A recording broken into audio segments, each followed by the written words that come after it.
Hello, j'espère que vous allez bien, je reviens pour une nouvelle vidéo. Je vais vous parler de mes dernières lectures. Si jamais vous aimez bien les updates lecture, que vous aimez bien ma chaîne, n'hésitez pas à vous abonner, ça me fait énormément plaisir et ça permet à ma petite chaîne de grandir et de pouvoir évoluer. J'ai lu pas mal de livres, j'ai plutôt lu des BD et ce genre de choses et je me disais que c'était le moment de vous en parler parce que ça commence à faire un petit peu de livres. Tout d'abord, on va parler des BD que j'ai lus parce que j'en ai lu pas mal. J'ai donc lu Equinox, écrit par Aurélie Wallenstein et Gate. C'est publié aux éditions Draco. J'ai été à un événement pour la sortie des 3 livres en fait d'Aurélie Wallenstein qui sortaient à peu près au même moment. C'est à cette occasion-là que j'ai pu recevoir Equinox. Je trouve que la couverture est juste magnifique. Vraiment, c'est splendide et c'est une des raisons pour laquelle j'ai pris cette BD parce que écoutez, c'était une BD vraiment hyper belle et je me suis dit bon elle est trop belle, je suis obligée de la prendre. Je la regardais sur la table, vraiment je me suis dit miam, elle a l'air d'être vraiment trop bien. Et Aurélie Wallenstein nous a parlé de l'histoire et nous a raconté tout un peu ce qui allait se passer dans cette BD et tout ça. Et je me suis dit ok, cette BD elle est pour moi. On va suivre l'histoire de 4 jeunes filles qui en fait se transforment en chevaux magiques. Déjà rien que ça, j'étais là. Oh, trop bien, j'adore. Chacun est un cheval magique particulier, ils ont tous leurs caractéristiques. Et en fait, on est dans un endroit qui s'appelle Equinox et à chaque pleine lune, toutes les personnes qui habitent à Equinox vont se transformer en un animal. Sauf qu'un jour, la lune est victime d'une collision céleste et il s'avère que ça va complètement dérégler les personnes qui habitent à Equinox et leur changement en animal va être complètement déréglé. 4 jeunes filles vont essayer de comprendre ce qui s'est passé, essayer de sauver en fait Equinox parce que du coup ils ont tous un problème et c'est un peu la catastrophe là-bas. C'était un tome 1, si ma mémoire est bonne, il doit y avoir 4 tomes. Et c'était juste une lecture trop bien. Les images à l'intérieur, les dessins sont magnifiques. J'ai adoré. C'est vraiment des détails super beaux. Les chevaux magiques sont incroyables. J'avais moi aussi envie d'être un cheval magique. Malheureusement, je suis pas un cheval magique. C'est une histoire un peu introductive. Certes, il se passe pas mal de choses puisque du coup on a le grand bouleversement. On a aussi d'autres petits chamboulements. Mais c'est assez introductif parce qu'en fait on rentre dans l'histoire et ça s'arrête à un moment où on a vraiment envie d'en savoir plus. J'avais vraiment envie de me dire oh, je veux en savoir plus en fait. J'ai envie de savoir la suite. C'était vraiment trop bien. On découvre un peu les personnages, mais je me suis pas tant que ça attachée aux personnages. Parce que, écoutez, c'est vraiment le tout début. Il n'y a pas un personnage qui m'a un peu plus plu que les autres. Mais je pense que du coup, dans les prochains tomes, on va suivre leurs aventures, puisque ça se passe pas forcément comme elles le voudraient. Et donc, j'ai hâte d'en savoir plus. C'est sûr que je lirai la suite parce que l'histoire en elle-même est bien et les personnages me plaisent assez. J'ai trop envie d'en savoir plus. Vraiment, si vous aimez les histoires de chevaux magiques, c'est pas une histoire trop mignonne, mais certes ils se transforment en chevaux magiques, mais c'est pas comme My Little Pony quoi. Il se passe quand même des choses un peu, il y a des bagarres, ce genre de choses, il y a des enjeux, voilà. Mais même si j'adore My Little Pony, ça c'était vraiment cool. Ensuite j'ai lu toujours en service presse Coven, écrit par Da Coffee Time et Taous Mercati. Je l'ai lu en lecture commune avec les copines Parlons Fiction et Laura et c'était plutôt sympa. La lecture commune était plutôt sympa. J'aime bien faire des lectures communes. J'ai pris ce livre tout d'abord parce que la couverture m'intéressait particulièrement. Ça parlait de sorcières, ça avait l'air d'être chouette et je me suis dit ouais, ça a l'air d'être cool, ça va me plaire. Donc je l'ai pris en service presse sur Netgalley. J'ai globalement bien aimé l'histoire jusqu'à un certain point. On va suivre l'histoire de 4 jeunes femmes qui vont faire un rituel et sauf qu'en fait en faisant leur rituel elles vont invoquer un être satanique qui va en quelque sorte les poursuivre et elles vont être tout inquiètes. Ce qui va se passer c'est qu'elles vont essayer de détruire cette chose qui est apparue pour essayer de retrouver leur vie normale et qu'on arrête que cette chose arrête de les poursuivre. Sur le principe, franchement, c'était sympa. J'ai bien aimé l'histoire en règle générale. J'ai bien aimé les personnages. J'ai une grosse préférence pour Eve qui est ma préférée. Je sais pas, je la trouve vraiment sympathique et je pense que peut-être on pourrait être copines. L'histoire en règle générale est assez sympa. Les couleurs sont magnifiques. C'est incroyable. J'ai adoré toutes ces couleurs. J'ai trouvé ça vraiment très beau. En fait, l'histoire en elle-même n'est pas mauvaise parce que en fait j'ai bien aimé presque tout le livre en fait. J'étais inquiète avec leurs personnages, je me demandais qu'est-ce qui allait leur arriver, qu'est-ce qui allait se passer, comment elles allaient pouvoir se sortir de tout ça quoi. À certains passages j'ai eu peur pour moi parce qu'il y a un dessin qui m'a fait peur, j'ai eu peur de la bête et du coup j'étais vraiment bien à fond dans l'histoire globalement. J'aurais pu le finir d'une traite mais attendez les copines. Et en fait, ce qui s'est passé, c'est que 10 dernières pages à peu près, tout est redescendu d'un coup, mais vraiment je me suis dit, bon, j'ai lu toute cette histoire, entre guillemets, pour rien. J'étais là, d'accord, je suis déçue. En fait, je m'attendais à un vrai truc à la fin et en fait, non, ça m'a pas plu du tout la fin. Si la fin ne plaît pas, c'est un peu dur quand même de garder un bon souvenir de ce livre, donc je regarde un souvenir assez moyen puisque j'ai mis en fait 14 sur le livre addict et j'étais là... J'aurais pu mettre une très bonne note, franchement, si la fin n'avait pas été ce qu'elle était. Ce qui m'a encore plus déçue dans cette histoire, c'est que ce soit un tome unique et qu'en fait, on n'en sache jamais plus sur les personnages. Si ça avait été le premier tome, bon, d'accord, on aurait encore pu savoir la suite de ces petites sorcières. Sauf qu'en fait, non, on ne sait jamais la suite. On s'arrête comme ça et on nous dit ah bah non c'est un tome, il va rien se passer ensuite. Tout ce que j'avais imaginé, tout ce que tu t'es imaginé, que tu as eu peur pour les personnages, tout ça, c'était un peu pour rien, tu as eu peur en fait pour rien et ça m'a vraiment... je me suis sentie déçue, je me suis dit bon d'accord, c'est vraiment hyper dommage d'avoir fait ça. Après je pense que ça peut plaire à d'autres gens, mais en tout cas moi ça m'a pas du tout plu. Il y a un autre point que j'ai trouvé dommage, que je crois bien que c'est Eve qui est une des personnages, à deux mamans en fait. J'ai trouvé vraiment hyper dommage, c'est que dans l'histoire elle répète toujours mes darons, mes darons, mes darons, mais en fait on les voit jamais. Alors que on les voit une fois hyper loin, vraiment loin, genre on les voit de loin et tout fait, sauf que les parents des autres personnages dans cette histoire, on les voit quand même un peu plus. Il y a même certains personnages qui reviennent, enfin certains parents qui reviennent beaucoup plus que d'autres et j'ai trouvé ça dommage en fait.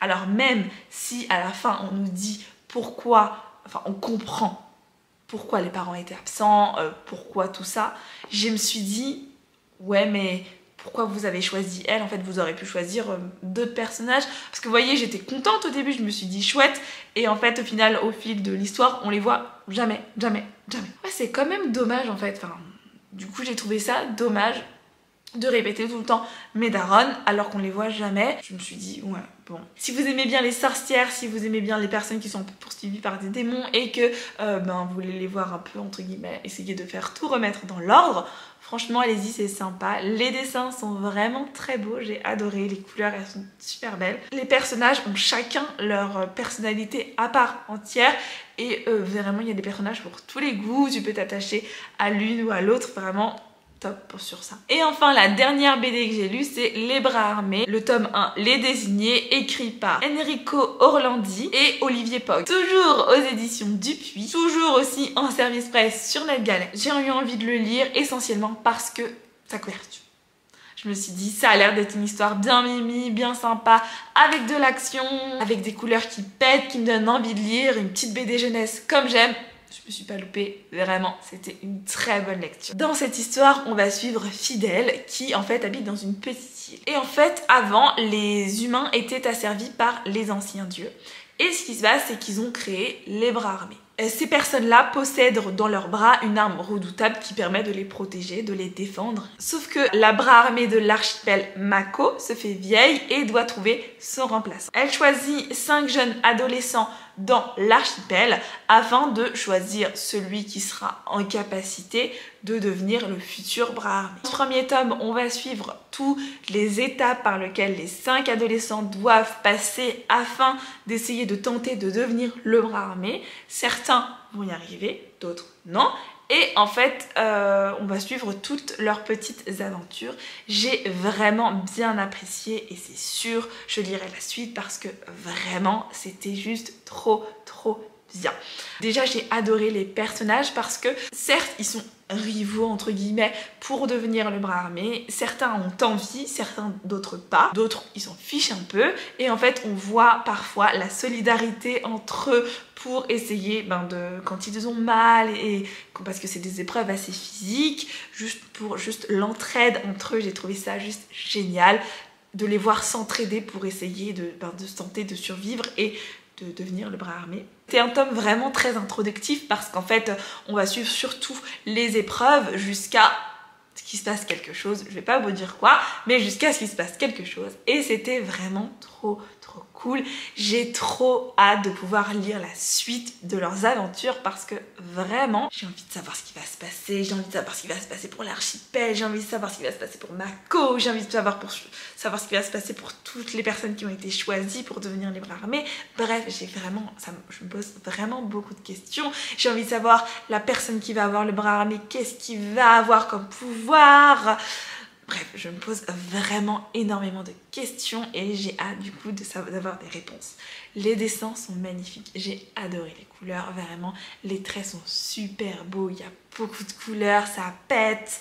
C'est juste, bref, c'est une BD jeunesse vraiment bien sympa. Comme je les aime, je suis vraiment très contente de l'avoir lu.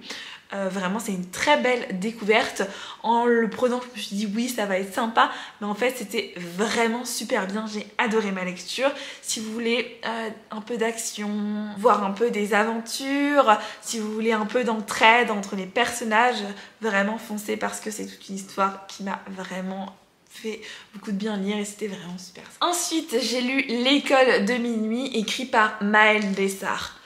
Regardez la petite dédicace Chromimi qu'elle m'a mis à l'intérieur, vraiment trop mimi Maëlle Bessard. Je suis hyper contente de l'avoir rencontrée.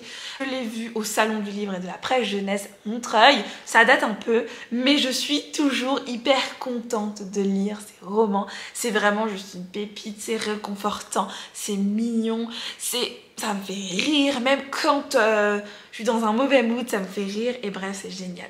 J'attendais d'être dans un mood un peu magique, un peu, vous voyez, ce genre de choses, afin de lire L'école de minuit. Dans cette histoire, on va suivre Siméon qui est mi-humain, mi-vampire et en fait, il va entrer dans l'école de minuit. C'est une école où il y a tout un tas de créatures, par exemple un homme sirène, loup-garou, des géants, bref, ce genre de choses. Et en fait, il va aller dans cette école, sauf que des personnes vont commencer à disparaître. Sauf que c'est certains de ses amis qui se mettent à disparaître et en fait, la plupart des gens n'y prêtent pas forcément attention, sauf que lui, avec sa petite bande d'amis, bien sûr, lui pas tout seul, ils vont essayer de retrouver cette personne, d'essayer de comprendre où ils sont passés. Bref, c'est en gros une petite enquête au sein d'une école de magie. Je n'aime pas forcément trop les livres où ça se passe dans une école de magie, genre à la Harry Potter. J'aime pas Harry Potter, donc voilà. Mais c'est Maëlle Bessard qui l'a écrit et c'était vraiment bien. C'était vraiment bien, même si je pense que c'est le livre que j'ai le moins aimé de Maëlle Bessard, même si, quand j'entends le moins aimé de Maëlle Bessard, c'est-à-dire que je lui ai quand même mis 17,5, enfin 17 sur Livre Addict, donc je lui ai quand même mis 17, c'est pas une mauvaise note, mais c'est juste que c'est le livre que j'ai moins aimé parce que les autres ils sont soit à 20, soit à 19 ou 18. Donc évidemment, la barre était déjà très haute. Ce que j'ai bien aimé dans cette histoire, c'est toute l'enquête, de savoir où ils étaient vraiment passés, toutes les personnes qui disparaissent. On est sur plusieurs pistes, on cherche jusqu'à avoir évidemment l'élément final et se dire « Ah d'accord, c'est ça qui s'est passé, c'est trop bien. » Enfin c'est pas trop bien, mais c'est trop bien. J'ai la réponse, je comprends tout, tous les éléments se sont mis dans ma tête. Évidemment, comme c'est du Maëlle Bessard, on rigole. Enfin moi, je rigole, vous, je sais pas, mais moi, ça me fait rire. C'est toujours délicieux à lire. Je l'ai lu vraiment très rapidement, en 1 ou 2 jours, je crois. 2 jours, je pense. Et vraiment, c'était trop bien. J'ai bien aimé les personnages. Même si mon personnage préféré à l'intérieur reste Calcifer. Et je crois que... oui, dans sa petite dédicace, elle m'a dit « Pas besoin d'invoquer le faux follet pour toi, tu es solaire. » Vraiment, trop mimi. Mais quand même, j'aimerais bien un petit feu follet à côté de moi. Je suis sûre qu'on s'amuserait bien tous les deux. Ce que j'ai bien aimé aussi, c'est que les faux follets, enfin certains qui sont dans l'histoire bien sûr, ont toute leur personnalité. Enfin, je sais pas, c'était trop bien. C'était cool. Donc voilà, vraiment c'était cool. La couverture est trop belle, regardez, ça brille. Ça brille. C'est vraiment trop beau. J'aime beaucoup. Ce qui est bien, c'est que dans cette trop belle couverture, on reconnaît du coup tous les personnages qui sont là. Et en fait, au début de l'histoire, on ne fait pas forcément attention. Enfin, moi, j'ai pas forcément fait attention. Et en fait, du coup, on voit tous les personnages, les clins d'œil dans l'histoire. Et franchement, j'ai trouvé ça trop cool. C'est vraiment un super bel objet. Il faut que j'enlève les petits trucs là, parce qu'en fait, j'ai mis ça pour essayer de... les post-it, mais en fait... Le post-it et moi on n'est pas copains, mais ce livre et moi on peut être copains. Donc voilà, franchement c'était super sympa et je me suis bien amusée, j'ai passé un excellent moment. Si jamais vous n'avez pas lu de Maëlle Dessart, je ne sais pas lequel vous conseiller en particulier, tout dépend de ce que vous aimez, mais je suis sûre que vous trouverez votre bonheur dans n'importe lequel de ce livre. Si vous aimez l'humour, si vous aimez des sujets parfois assez forts, même si on est parfois sur le ton de l'humour, parfois elle parle de sujets qui sont quand même importants, donc vraiment c'était trop bien. Foncez lire au moins un de ses romans ou regardez lequel vous conviendrait le mieux parce qu'ils sont vraiment très bien. Ensuite, j'ai lu Puce, Mission Évasion, écrit par Joanne Elliott. Je l'ai aussi demandé en service presse. J'ai énormément de service presse dans cette vidéo, mais c'est parce que je les ai lus tous d'un coup et ça fait une vidéo avec beaucoup de service presse. J'ai pris ce livre pour deux raisons. Joanne Elliott, c'est l'auteur qui a écrit Ciel, que j'ai lu il y a hyper longtemps, mais vraiment hyper longtemps, et que j'avais bien aimé, que j'avais même rencontré à un salon. Et la deuxième raison, c'est parce qu'il y a un chien mignon sur la couverture est mignonne, et j'aime beaucoup les éditions Pulp Fiction. Dans cette histoire, on va suivre Bastien, qui tout d'un coup, lors d'une panne de courant, va sortir de chez lui et va découvrir un chien qu'ils vont appeler Puce. Il s'avère que ce chien-là n'est pas tout à fait comme les autres. Ils ne savent pas encore que ce chien est en réalité pas comme les autres puisque c'est un robot. On le sait dès le début, donc c'est vraiment pas un spoil du tout. Ce qui va se passer en fait dans cette histoire, c'est que des personnes vont être à la recherche de Puce et vont essayer de le capturer, ils vont essayer de le ramener. Bref, il va y avoir toute une aventure autour de ce petit chien Puce. Ce que j'ai adoré dans cette histoire, c'est tout d'abord, on a le point de vue du chien. Moi j'aime bien les animaux, j'ai trouvé ça mimi comme tout, d'avoir le point de vue du chien, de voir ce qu'il pouvait ressentir. J'ai bien aimé avoir du coup le point de vue en alternance du chien et de Bastien l'humain, c'était vraiment sympa. La petite aventure est vraiment très mignonne, ça se lit hyper facilement en même temps. C'est du Pulp Fiction, c'est de la jeunesse. Moi j'adore la jeunesse, c'est vraiment très mimi. Il y a tout aussi une réflexion sur du coup les intelligences artificielles qui, si mes souvenirs sont bons, y étaient déjà lors de Ciel, c'est une saga je crois de l'auteur Joanne Elliott que j'avais aussi bien aimé et j'ai l'impression qu'il aime bien les robots. C'était une très bonne lecture, ça se lit facilement tout seul. C'est quelque chose qui m'a fait parfois rire, on se prend pas la tête, on est parfois inquiet pour les personnages, évidemment on n'a pas envie que Puce retourne dans son laboratoire, mais bon, on est quand même inquiet avec les personnages et c'était vraiment superbe. J'aime beaucoup les aventures avec des petits animaux. Bon, certes, c'était un animal robot, mais ça reste un animal. J'aime beaucoup l'histoire avec des animaux, de voir que le lien qui se crée entre un animal et son maître, je trouve ça vraiment juste incroyable et aussi peut-être parce que maintenant que j'ai un animal, je me rends compte de l'importance du lien qu'on a avec notre animal, de tous ces éléments qui font qu'on aime si fort notre animal qui ne peut même pas parler, mais qu'on aime si fort. Et j'ai trouvé ça juste trop bien, j'ai adoré. C'était une lecture vraiment hyper sympathique. Si vous aimez les robots, les animaux, les robots animaux, peut-être que c'est un intérêt spécifique que vous avez, je ne sais pas, et foncez parce que c'est vraiment trop cool. Les petites aventures et tout, c'était vraiment super sympa. J'ai passé un excellent moment avec cette petite lecture et franchement je suis hyper ravie. Si jamais il devait y avoir une suite, je pense que je foncerai dessus parce que j'ai envie de savoir la suite des aventures de Bastien, de Puce, mais aussi des autres animaux et de la famille tout simplement. C'était vraiment hyper... Et écoutez, c'est tout pour mes lectures. J'espère que cette vidéo vous aura plu, que vous avez envie de découvrir de nouveaux livres. J'ai lu surtout des BD, mais écoutez, les BD c'est plutôt cool. Moi j'aime ça, ça permet de passer un bon moment. Si jamais il y a des livres que vous avez lus ou que vous avez envie de lire, n'hésitez pas à me dire en commentaire ce que vous avez pensé, ça me fait toujours plaisir. J'espère que cette vidéo vous a plu, je vous remercie de l'avoir regardé jusqu'au bout et je vous fais des bisous.